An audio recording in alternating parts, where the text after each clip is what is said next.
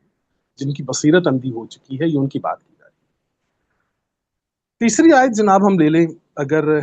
سورہ المائدہ 5 کی 105، 5 کی 105،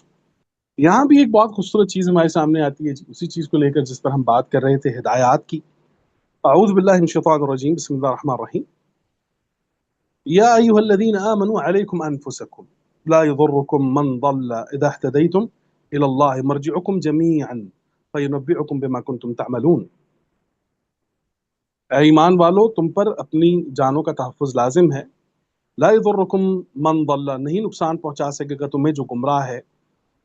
جبکہ تم ہدایت پر ہو۔ تو پتہ چلا، جو ہم پچھلی بات کر رہے تھے، کہ جو لوگ ہدایات پر ہوتے ہیں، اللہ تعالیٰ کی احکامات کے اوپر ہوتے ہیں، انہیں کوئی دوسری قوم یا دوسرا فرد جو ہے وہ نقصان نہیں پہنچا سکتا۔ قرآن کا دعویٰ ہے اِلَى اللَّهِ مَرْجِعُكُمْ جَمِيعًا، تم اور اللہ کی طرف تم سب کی واپسی ہوگی، جمیعاً سب کی، فَيُنَبِّئُكُمْ بِمَا كُنْتُمْ تَعْمَلُونَ، پھر وہ تمہیں بتائے گا، نبا کرے گا اس کی کہ جو تم کرتے تھے۔ تو یہاں پر بھی ہدایات کی اتباع جو ہے ان کا ذکر کر کے قرآن کریم نے یہ بتا دیا ہے کہ ہدایات پر عمل کرنا ایک انسان کے لیے کس قدر ضروری ہے، ہدایات پر عمل کرنا کس قدر ضروری ہے۔ لیکن اب یہ جو آخری جو بات میں آپ کے سامنے رکھنا چاہ رہا ہوں، یہ 3 چیزیں رکھنے کے بعد، کہ ہم نے آپ سے عرض کیا تھا کہ قرآن ہدایت اور سیق ان دونوں الفاظ کے اندر فرق کرتا ہے۔ ہدایت کے اندر انسان مخیر ہوتا ہے، اس کے پاس چانس اینڈ چوائس ہوتا ہے، جبکہ سیق کا ورڈ جب آتا ہے، یہ سین یہ قاف کینچی والا، تو یہ وہ ورڈ ہوتا ہے کہ جب آپ کو ڈرائیو کیا جاتا ہے، جب آپ خود ڈرائیور ہوتے ہیں تو آپ ہدایت پر ہوتے ہیں، جب آپ کو کوئی ڈرائیو کر رہا ہوتا ہے تو وہاں پر سیق کا ورڈ آتا ہے۔ تو انسانی خود احتسابی اور خود اعترافی کو اگر سامنے رکھتے ہوئے آپ دیکھیے کہ سب سے بڑا ٹول اس کے شرف اور تکریم کے لیے جو اللہ نے اس کو دے رکھا ہے وہ ہدایت ہے۔ اور ہدایت کے اندر اس کی سب سے بڑی خوبصورتی یہ ہے کہ اس نے آپ کو مجبور نہیں کیا، اس نے آپ کو کسی بھی جگہ پر آپ سے چانس اینڈ چوائس نہیں چھینا، آپ کے اختیارات کے اندر مداخلت نہیں کی، بلکہ وہ یہ چاہتا ہے کہ آپ آزادانہ طور پر خدا کے بتائے ہوئے احکامات، اس کے نظام، اس کا نظام صلاۃ، اس کا نظام زکوٰۃ، اس کے تمام تر سسٹمز کو آپ بروئے کار لاتے ہوئے اللہ تعالیٰ کی ہدایات پر عمل کریں۔ اس سے فائدہ آپ کو یہ ہوگا کہ وہ جو ہم بتا چکے ہیں کہ آپ مشقت سے بچ جائیں گے، آپ گمراہی سے بچ جائیں گے، آپ ظلم سے بچ جائیں گے، اور جتنی بھی آیات ہم نے پیش کی ہیں، تو ان تمام تر چیزوں کو ہم آپ کے سامنے اس لیے لے کر آئے ہیں کہ اپنی ذات کے اندر اگر آپ چاہتے ہیں کہ آپ ان مشکلات اور پریشانیوں اور ان تمام تر چیزوں سے آزاد ہو کر ایک بہترین انسان بن سکیں، تو پہلا قدم آپ نے یہ لینا ہے کہ آپ نے تشخیص کرنی ہے اپنے مرض کی اور اپنے مشکل کی۔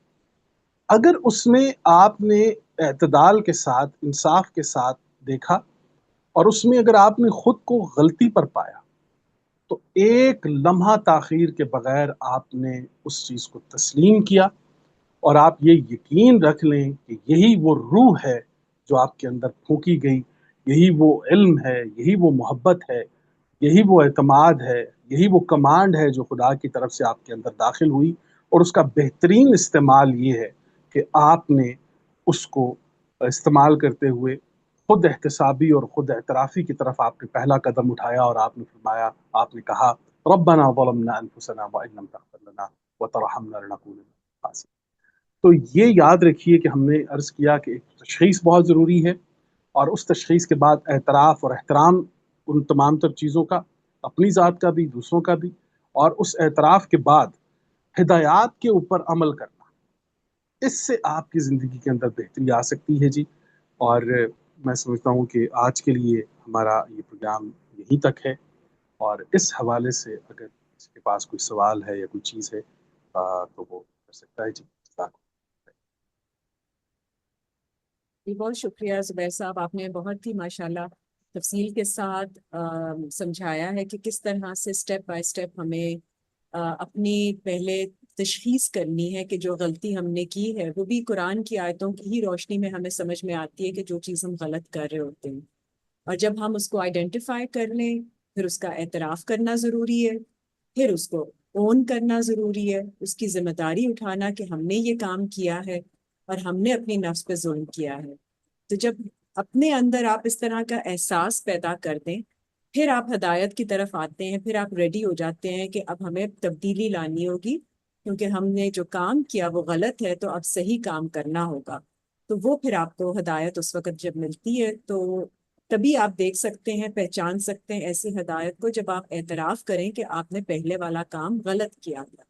کیونکہ اگر آپ اعتراف ہی نہیں کریں گے تو آپ کوئی نئی چیز کو اڈاپٹ کرنے یا اس کو اپنانے یا اس پر عمل کرنے کی طرف نہیں جائیں گے۔ اور یہی ایک سب سے بڑا ایک مائنڈ بلاک ہوتا ہے، جس میں کیونکہ لوگ اپنی غلطی کا اعتراف نہیں کرتے، خود احتسابی نہیں کرتے، اس کی تشخیص نہیں کرتے، تو وہ اس سٹیج پر آتے ہی نہیں ہے کہ وہ ایک ہدایت کو ڈھونڈیں کہ ہمیں اس کی جگہ کیا کرنا چاہیے۔ تو جب آپ پہچان لیتے ہیں کہ کوئی آپ غلط کام کر رہے ہیں، اور اس کا اندازہ آپ کو نتائج سے ہوتا ہے، کیونکہ آپ کے آس پاس چیزیں ٹھیک نہیں ہو رہی ہوتی، جس طرح آپ نے قرآن کے ریفرنس سے سمجھایا کہ حزن بھی ہے، خوف بھی ہے، اور مشقت بھی چل رہی ہے۔ تو یہ سب چیزیں اگر آپ کی زندگی میں آ رہی ہیں تو ہمیں خود احتسابی دیکھنی ہوگی کہ کہاں کہاں سے یہ چیزیں آ رہی ہیں، تو ان کی روٹ کاز پہ جا کر پہچان کر، اور پھر ہمیں اعتراف کر کے، اور پھر ہدایت کی طرف آ کے اس کو اپنانا ہوگا، اس پر عمل کرنا ہوگا، تبھی ہم یہ سارے جو پروسیس ہے اس کو چینج کرنے کے قابل ہوں گے۔ جی ممبرز میں سے کوئی سوال پوچھنا چاہیں زبیر صاحب سے، آپ اپنا مائک ان میوٹ کر لیجئے، اور کوئی کامنٹ بھی دینا چاہیں تو ضرور بات کیجئے۔